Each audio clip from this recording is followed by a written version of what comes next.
ఆ జిల్లా నేతలకి ఇష్టం లేదట. ఇప్పటికీ మంత్రిగా ఉన్న నేతకి ఆ మహిళా నేత అంటే గిట్టదట. ఇంకో సీనియర్ నేత ఆ లేడీ ఫైర్ మధ్య పచ్చగడ్డి వేస్తే భగ్గుమంటుందట. ఇలాంటి టైంలో మేడంకి ఎమ్మెల్సీ ఇచ్చింది హస్తం పార్టీ. పైగా ఆమెని మంత్రివర్గంలోకి తీసుకుంటారన్న టాక్ వినిపిస్తోంది. దీంతో ఆ జిల్లా హస్తం పార్టీలో కొత్త రచ్చ స్టార్ట్ అయిందట. ఇంతకీ ఆ మహిళా నేత రాక ఎవరికి ఇబ్బందికరంగా మారింది? ఏ లీడర్ కి చెక్ పెట్టేందుకు ఆమెని తీసుకొచ్చారు? రాములమ్మ ఎంట్రీతో మెదక్ జిల్లా నేతల కుతకుత.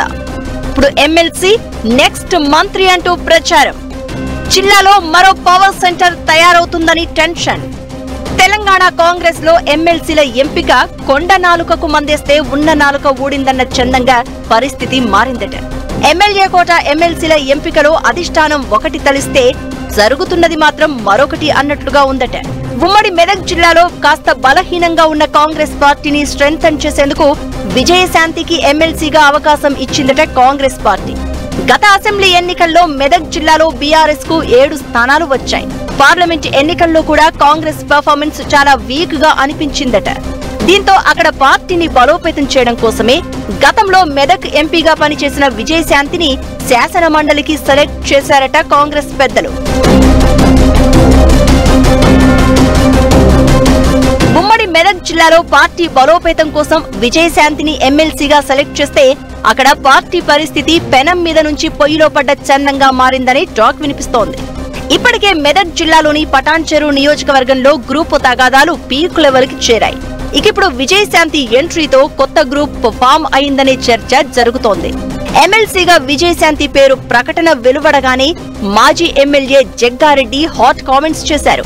ఎమ్మెల్సీ అభ్యర్థుల జాబితా చూసి షాక్ కు గురయ్యాను అని కామెంట్స్ చేశారు. అయితే విజయశాంతి అంటే ఉమ్మడి మెదక్ జిల్లాలోని సీనియర్లకు ఏమాత్రం గిట్టదట.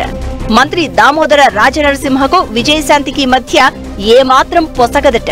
ఇక జగ్గారెడ్డి విజయశాంతి మధ్య పచ్చగడ్డి వేస్తే భగ్గుమంటుందని టాక్ ఉంది. ఎమ్మెల్సీగా విజయశాంతి ఎంపికే చర్చకు దారితీస్తుంటే మరో ప్రచారం ఆసక్తి రేపుతోంది. త్వరలో జరగనున్న మంత్రివర్గ విస్తరణలో విజయశాంతికి ఛాన్స్ ఉంటుందనే టాక్ నడుస్తోంది. ఇదే గనక జరిగితే పరిస్థితి మరింత క్లిష్టంగా మారేలా ఉందట. ఉమ్మడి మెదక్ జిల్లాలో సీనియర్ నేత దామోదర రాజనరసింహకు విజయశాంతికి మధ్య గ్యాప్ ఉందట.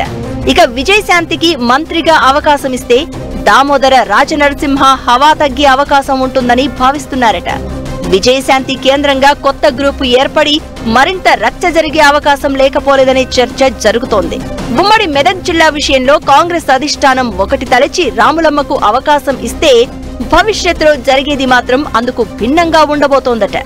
మాజీ సీఎం కేసీఆర్ సొంత జిల్లాలో పార్టీని బలోపేతం చేసేందుకు కాంగ్రెస్ చేస్తున్న ప్రయోగం బూమరాంగ్ అవుతోందన్న టాక్ వినిపిస్తోంది. రాములమ్మ రాకతో మెదక్ జిల్లా కాంగ్రెస్ లో ఎలాంటి మార్పులు రాబోతున్నాయో చూడాలి మరి.